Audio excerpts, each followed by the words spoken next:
And our next panel is absolutely fascinating because it's going to be talking about the role of geopolitics when it comes to AI and its development. Hi, everyone. I'm the moderator of this panel, and you are welcome to sit, and we will start. So thanks you all for joining us. Thank you all for also joining us. Would like to start with short presentation. Each of you can introduce yourself. You want to start? Everyone is eager to learn who are you. Sure. Hey, everybody. My name is Giovanni Capriglione. I'm glad to be on my second panel of the day. Very much. Glad you're moderating. I'm the Texas rep for House District 98. I represent a part of Dallas-Fort Worth. The Dallas-Fort Worth Airport is in my district.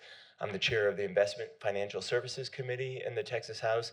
I'm also the chair of a new committee that was created, which is the Artificial Intelligence and Emerging Technologies Committee in the Texas House. I've had the pleasure of working on a lot of legislation related to technology, specifically the Texas Cybersecurity Act that I passed, a digital privacy bill a law now that becomes in effect on July 1st, and also some artificial intelligence legislation that we passed last session. So just an honor to be here, and I'm looking forward to this panel.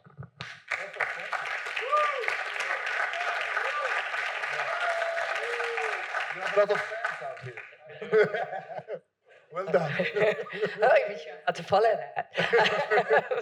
I'm Dr. Melanie Garson. I'm an associate professor at University College London, where I teach about emerging technologies and the impact on the world order. I'm also the cyber policy lead at the Tony Blair Institute for Global Change. We operate in 40 countries across the world. I look at AI and geopolitics, cyber resilience, and the future of access to compute. Amazing. Well done. Nir, go ahead. Oh. So first of all, I'm very honored to have you with me, and I think that the fact that such honorable international representatives arrive here to speak about the geopolitics of AI is very flattering to Israel. My name is Nir Yanovsky. I live in Jerusalem. I'm 42 years old, and I work for the Israeli National Digital Agency. I had a unit called Innovation, Data, and AI. We did a lot with the Israeli academia and Israeli startups and how to harness AI for the benefit of the public sector. And I also am responsible for the acute information and knowledge center of this specific war. So some of our work is to collect data from all Israeli ministries and try to understand the situation in Israeli society in this specific, very troubling times. Okay, thanks. So, go ahead. I had the pleasure to work with Nir a lot in the last year, so he's doing a lot of interesting stuff. So let's start from the first question. How is the rapid advancement of AI reshaping the geopolitical landscape? And what the key trends should we be aware of as we look to the future? Okay? You want to start? Again, thanks for having us here. I'm here as part of a state of Texas delegation. Some of them you've heard clapping while we're also here with the Texas Association of Business and the Texas Association of Community Colleges. And so there's a couple of things that as we've had many meetings all over Israel since we've been here. And there's a couple of things we've heard a couple of times. One is how thankful I think how we felt that people have been here in Israel and how thankful they are that we're here, and especially in this kind of complex times, as they would say. And for us, I think there's no better time for us to be here, right? I mean, alliances are great, but they're most important when they're needed. And so we want to show the fact that we support Israel as Americans and as Texans. We're here on a mission of mostly technology and innovation and business. And so we wanted to just be able to show our support during this time specifically.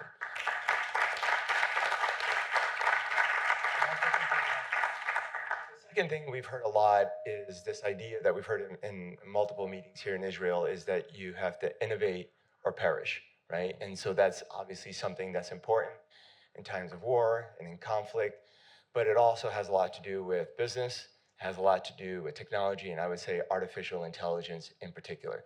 Every single company every single country has to be focused on artificial intelligence and cybersecurity, or they're going to face some significant consequences in the future. AI has become the next point of competition and contention for both military and industry as we look forward to what's going in the future. I think we'll talk today about a bunch of different points where this is going to influence geopolitics, but I think step one is that we all have to start working on a regulatory framework that we all agree on that'll both promote innovation, but also create some guardrails so that we have at least rules of engagement and rules on how this technology will be implemented, and make sure that we work together, okay, Europe and America in particular, so that we can work on AI in the future. Thanks.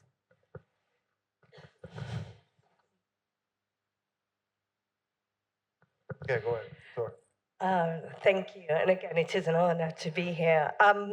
So zooming out a little bit, when we think about AI, and it's very easy to think about, the conversation can often be right at the top of the pyramid of it. So we think about, the users or the application layer.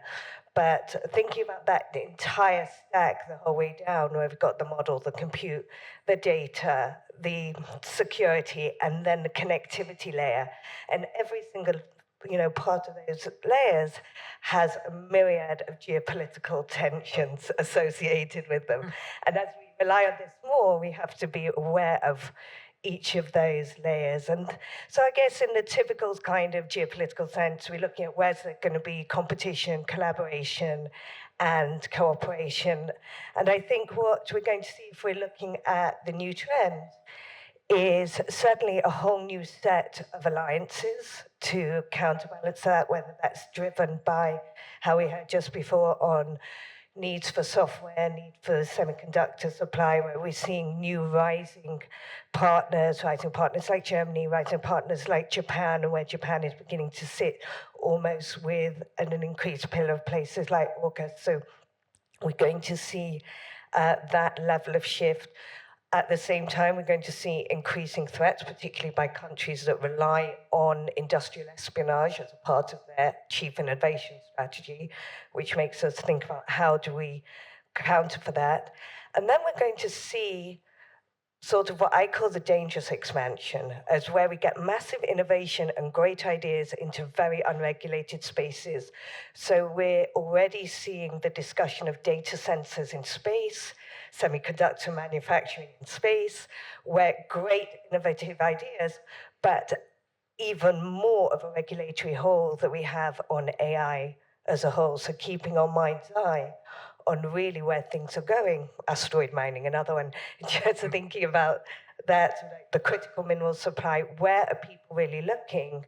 How is that space protected? And, how are we going to think about geopolitics and astropolitics together if we're really going like future trends? Perfect, thanks. Yeah?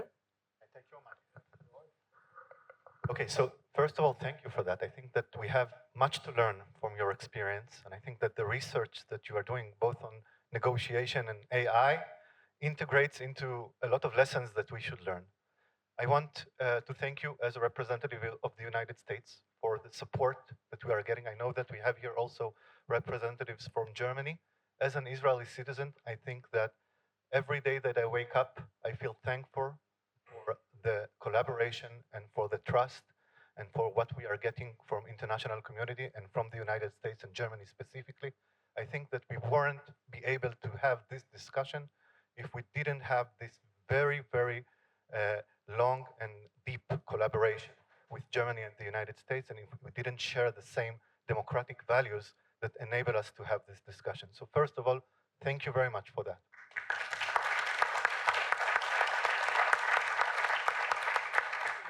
Geopolitics and AI, I think that even though we are speaking about the future and the 21st century, we cannot ignore the voices that we hear from the reality here in Israel.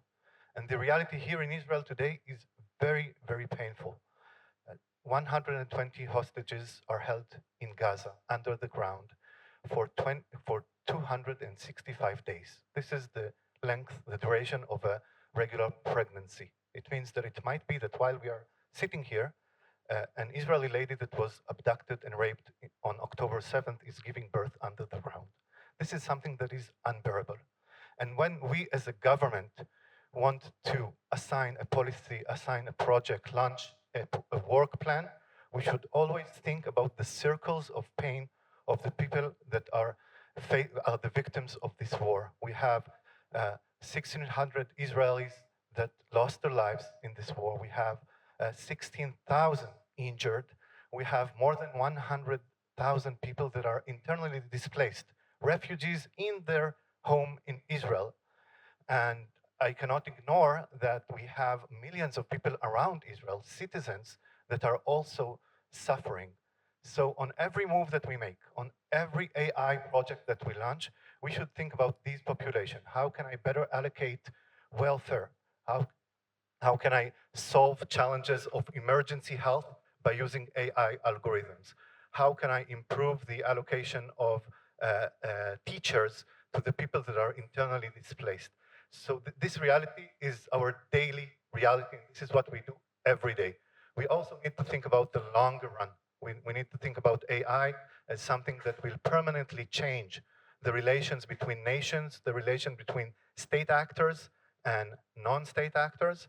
And I think that we are in a competition between the ones that are trying to use AI for the benefit of the public and for healthcare and for education and for welfare, and the ones that are trying to use AI in order to create chaos. I think 10 years ago, I had a lecture in one of the kibbutzim in the north, and I was explaining about all the new trends and possibilities of AI, and the last slide was about a drone of Amazon's that will bring pizza and books to everyone. And I asked the audience, well, what do you think? And some old lady was skeptic, and she said, well, I see this drone. I guess that it will drop a bomb on my house before it will drop me a pizza here. And unfortunately, she was right, because the bad guys are using AI, and they are using all the technology that we build in order to create chaos. And our role in this world is to make AI fuse into healthcare, fuse into the government bureaucracy, fuse into digital transformation of the services that provide us with the core values that a democratic state should provide. Equality of opportunities, freedom of speech. We should make AI go and enable these values to flourish. Otherwise, we might be the ones that are hurt by the revolution and not the ones that are leading the revolution. Thank you. It was very interesting to hear your thoughts about that. And now I want to speak about one of the major things that shaping geopolitical in this field, and this is talent. I'm sure you all have heard that Eliabayev is going to open his new company, and he said that he's going to do that in the US and in Israel because we have top technical talent in those two countries. And I want to ask you this question. What role does talent play in countries' ability to lead AI, and how can nation attract and retain top AI researchers and practitioners? Because this is something that many countries think, okay, AI is good, but we need people to build it. So I'll be happy to hear your thoughts about that. I know many companies are moving to Texas to build their factories and GPUs and all this amazing stuff. We'll be happy to hear your thoughts about that. Sure. I mean, when you talk about any industry or any technology, you have to start with the workforce, right? You can't create any of this without having top talent, which includes both research, application, practical uses of that technology. And you're right, Texas is the leading state in America in terms of people wanting to come to Texas. Just to give you an example, we have 1,300 people per day coming to the state of Texas. Wow. And then when I first started this, it was only 1,000 people a day. So we continue to grow in the state of Texas, and they come into Texas. And so this will help answer the question, because we have a lot of policies that make it attractive to companies. That's lower taxes, I would say more common sense regulatory structure, but it's also now becoming the new Silicon Valley. We have companies like Oracle, companies like HP that were always historically in another state called California, right? Might have heard about it. Might have heard. That's right, we're taking over. But they're now based and HQ'd in Texas. And they're coming for that because especially when it comes to artificial intelligence, you kind of create this epicenter where you're known for doing certain things. I mean, Israel is known for cybersecurity.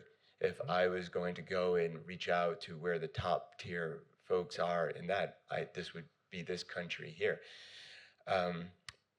What we have to do and what we've been able to do in Texas, for instance, is we start with our universities, right? Make sure that we have top tier, we call them tier 1 universities.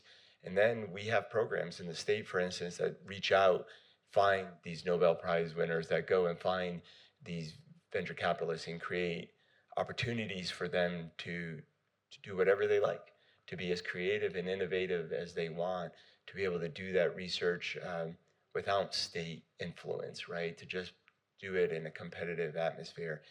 And it's just like any of you all. Where would you like to live?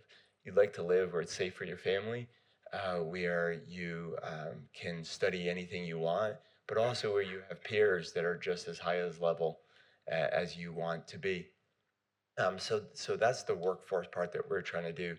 Also, we're here on a mission, right? We're on a mission to go and say, hey, let's create these collaborations where, I don't know, come by, the top tier AI folks from Israel come to Texas specifically, and to some of our universities and share your knowledge with us, and we'll do the same back. And because that's the whole point of, I think, this panel is there's an us and a them, right? Because if we don't do this, our enemies are busy doing it themselves. Perfect, thanks. And thank you. I think there's a number of points that I'd like to add to that. I mean, key to this is thinking about, again, and we think attracting talent for building for government, for building universally. In 2022, only 69% of all AI systems were built by researchers affiliated to industry rather than research affiliated to academia. So really thinking about how that link evolves is really important. Certainly across the US and the UK, immigration, migration is a big issue. At the Institute, we wrote a paper called The New National Purpose for AI, and in this we advocated for, talent visas, that there needs to be better programming for talent visas for these key industries that we need, as well as creating a program of disruptive innovation labs that brings together more that public-private partnership to close this gap. But at the same time, we need to make sure we're not leaving countries behind. And the extent that we're attracting talent is not creating new digital divides. And there's a key issue when you look at how infrastructure is being rolled out, that there's still, countries, you need infrastructure in order for the talent to operate. So at the same time that we're attracting talent, we're also investing in building talent, because even we did an access to compute index, and out of that, we found that only 35% of countries had agreements in place for researchers to access quantum computing. The countries on index. So thinking about where those research agreements and access to resources are available is also going to be key to attracting your talent pipeline. Okay, thanks. Well, I think that talent is the most important capability, as we see it in Israel, to develop in order for Israel to lead the AI revolution. We don't have any extreme national resources here, and we do have great data, great medical data and great governmental data that is already published online, but data is less important than the people that are producing it, than the people that are producing the algorithms. I think that what you said about talent is extremely important, and we also, as part of the national program for AI, we dedicate a lot of grants to postdoctorants and to doctors and to people that research interdisciplinary researches on AI. But I think that the question of talent should be taken together with the question of education, because at the end, the ages in which the education system is working are the proper ages for us to make the talent grow. There is a book called Dune. I guess most of you read it or saw the movie. And in Dune, it's like planet Arrakis has a little pet, maybe not so little, called a sandworm. The sandworm of Arrakis is about 2 kilometers long, and it eats everything that makes a rhythm. If you walk on the planet and you make a few steps and you have a rhythm, then the giant sandworms comes and eat you. It makes the planet quite inhabitable. But there is a specific community, a specific tribe of Fremen, of Bedouins, that they understood the mechanism. They developed a chaotic way of walking, and therefore they didn't get eaten by the worms, and they even developed a way to ride the worms. And if you ride sandworm, you can conquer the planet. So in my imagination, AI is a bit like the sandworm of Arrakis. Everything that has a rhythm, everything that has a pace will be taken over by AI. If music produces a rhythm, a pattern, then AI will know how to make better music than me. If art has patterns, then it will know how to make art. Our goal is to produce here the talents that will be able to ride these sandworms and not to be eaten by it, that will know how to work together with AI. And in this case, I guess that the talent of the user of AI is not less important than the talent of the developer of AI. So my role is to make Israelis talented in working together with AI algorithms in order to produce better results. Thanks. I like this talk with the sandworm. It's the first time I've heard, but sounds fascinating. Yeah, I need to think about that. I want to ask you a questions about collaboration between countries. You mentioned that before, and I want to ask you about that. What are the advantages of or challenges of international collaboration in AI research, and what should country do to create better collaboration between them? So, because every country wants to be better or the best in AI, but we know, as you mentioned a lot, that sometimes you need to join forces to do that in the right way, especially between allies. And I want to hear your thoughts about what is the best way of countries to collaborate in this field. So when AI is not magic, right? I'm sure you're going to hear over and over again, what is the definition of it? But what it is it's an incredible tool that's going to go through and essentially be able to recognize data and patterns at an incredible scale. And what we've seen over the last year, and I think we'll see even more, is just a massive amount of investment that's going into this, right? Some people say, okay, well, there's a fad. Maybe the concept of something that can write you an email is a fad, right?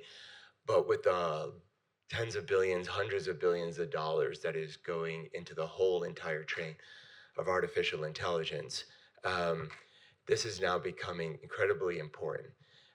But it's unlike other big tools that have been created in the past. So I like to think about it in terms of, again, going back to maybe the negative side, but of like nuclear weapons, right? And when that was all created, and that's become something that some countries are able to have, but some are not, just because of the massive scale that's needed to have that tool or that weapon.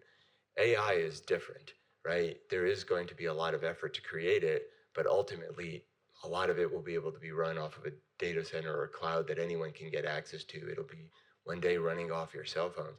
So we have to collaborate, if not for the fact that this is going to be something that is incredibly powerful, that's going to be in everybody's and every country's fingertips. I'm going next week to Taiwan, right, for a similar type of conversation, right, but more on the semiconductor side, because they're also facing some conflict as well, right? How important are these computer chips? How important is the packaging? How important is all of that? And so for all of us, I think it's not just a bipartisan issue. This is going to be a coalition of countries that works together to develop the tools together, that creates these regulatory frameworks together, that creates these conversations and research relationships together, or we're all at risk of the negatives. When people think of AI, there's two ways you can go. This is going to be great for healthcare. This is going to be great for communications, but it also could be an existential issue for all of us. And I think we have to think about it in the same way that some folks thought about the Manhattan Project way back in the day. We have to work on this together, or it could be devastating for everybody. Thanks.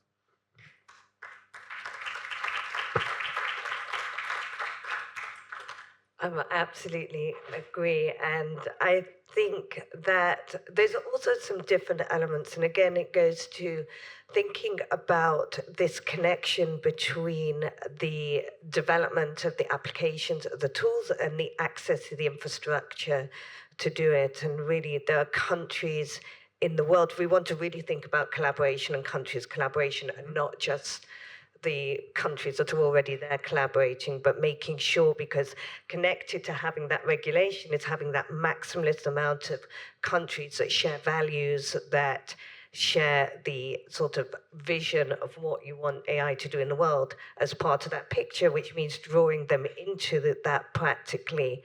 Countries that will never be able to build the physical infrastructure capacity to do that, both because of the sustainability issues and because of the larger investment issues. So thinking about what do new models of, I call it compute diplomacy, similar to what you have in the Euro HPC cluster, where you can have multiple countries being able to work together to be able to do their AI research together, to have that access together, because that will also provide the basis for the joint regulation, for the joint goals in what we want AI to become, and also enabling many countries today. Again, we're sitting in a company of very advanced thinking.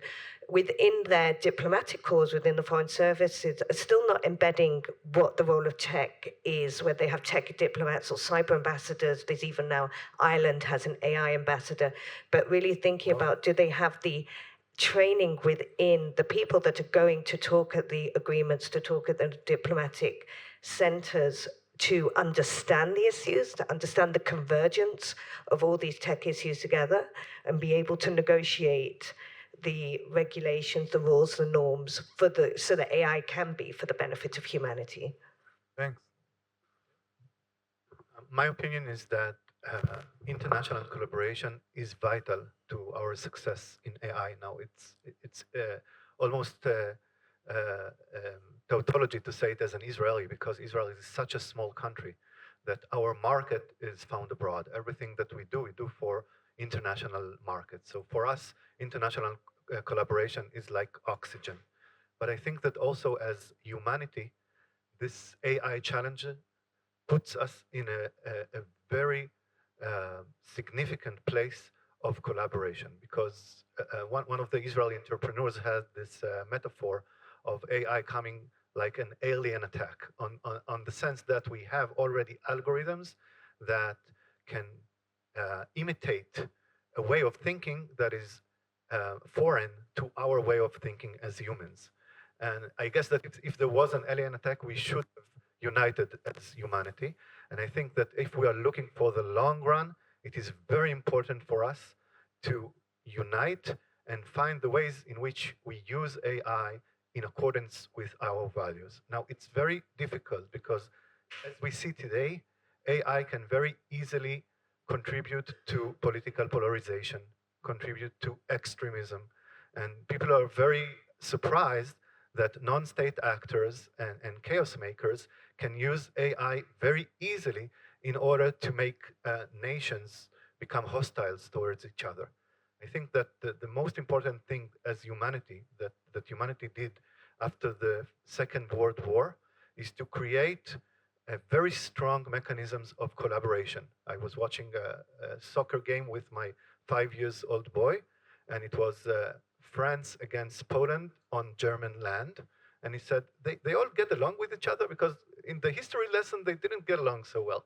I think that the European Union and the standardization process that Europe has led, and international collaboration, such as NATO, is something very important. And our role as policymakers is to make sure that these mechanisms of collaboration survive the era of AI. Thanks. It was very, very interesting. And now I want to move forward to another question. This is a tough one, I'm warning you. And I want to speak about what is the role of a public and private partnerships in enhancing a country AI capability, and how can governments and the industry can work together more efficiently? So we have two different ways. We have a council and a committee. So our council is focused on how the government is using AI or creating an acceptable use policy or code of ethics for the government. We also have this other House Select Committee, which is focused on the private use of AI, what guardrails should be put in place or not.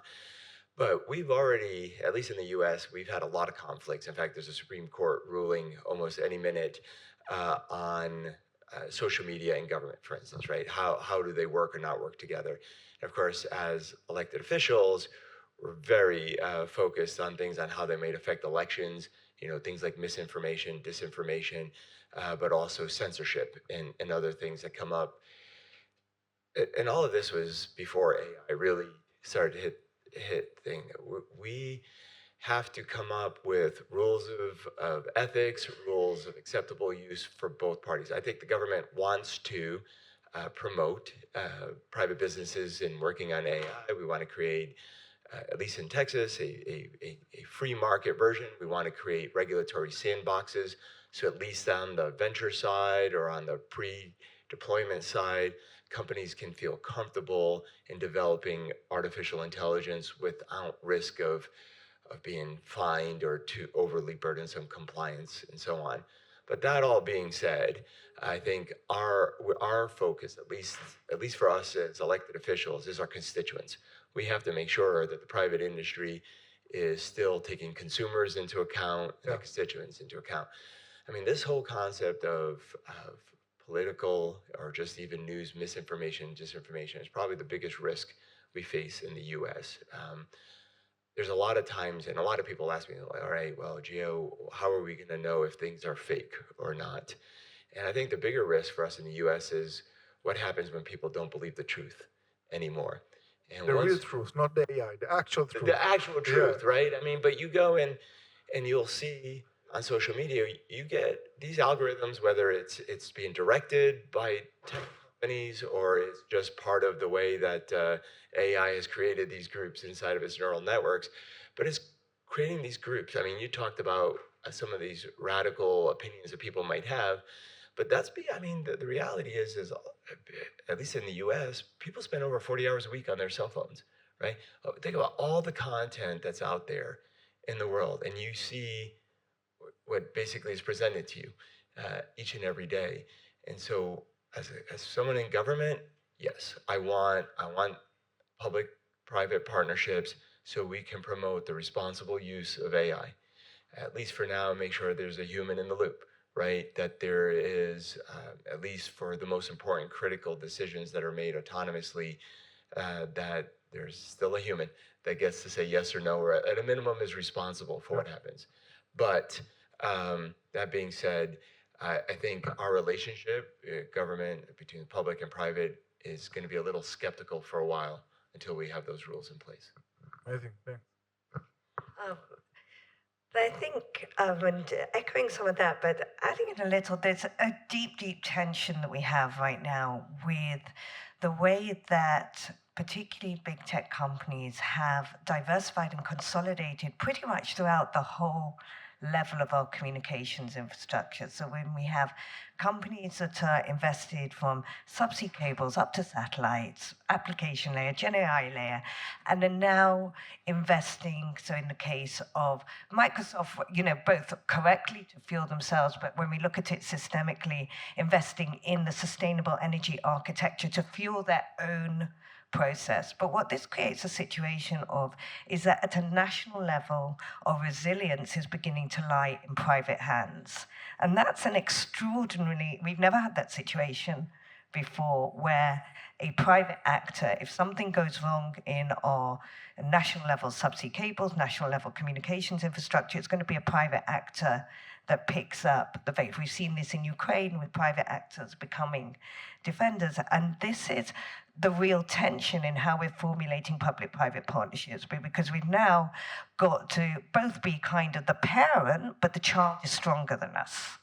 And how do we work that relationship? And I'm not sure I have any good answers for it, but I think it's something we're going to have to tread carefully, and also recognizing then these companies, their role of international players, and where they sit in enforcing global governance. So where do they need to be in the conversation on global governance or national level governance? Is that's going to be part of solving these defining challenges on the sort of different level issues that we have that AI is spinning out? Thanks. So I want to tell you a short story about PPP, no, private-public partnerships. So 2023 was a very, very tough year here in Israel from a social point of view. And a lot of the academia and high-tech organizations in Israel organized together protests against the Israeli government. I work at the government, but I'm also an Israeli citizen, so this creates a lot of complexity. I think that some of it you heard this morning. Israel is a very, very vibrant democracy. But on the morning of October 8th, I got a call from a representative of all the Israeli high-tech companies, and she was saying, I have all the technology you need. I want to help you with all that the Israeli ecosystem has to offer. And in the same day, we established a headquarters of what we call the Arava project, a project in which the Israeli high-tech contributes products and services to the benefits of the victims of the war. And in a few months, we had more than 100 IT projects up and running with all the best of the AI companies in Israel.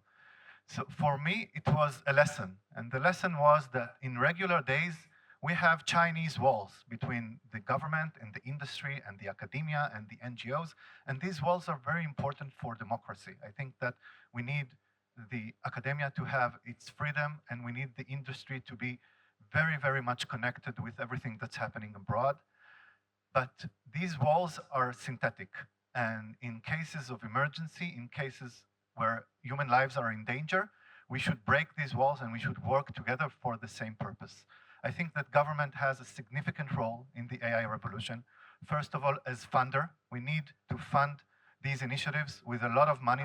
These are very expensive initiatives, but for the long run, this is the new internet, this is the new GPS, this is the new standards that will determine how the 21st and 22nd century will look like. We must share our data. Okay, we are a monopoly of public data. We possess this data and we must share it with the academia that knows how to investigate it, and with investigators at the industry, which are sometimes even more talented. We need to have data govs or portals. We need to have research rooms. We are building networks of research rooms that investigate all the data of the government together, and we need to do it all in a way that is proper, that preserves the privacy of the citizens and preserve the agency of the citizens. We call it interoperability based on human consent. Okay, as a human, I have a lot of data. It is scattered between 30 government offices. I wish that they were less.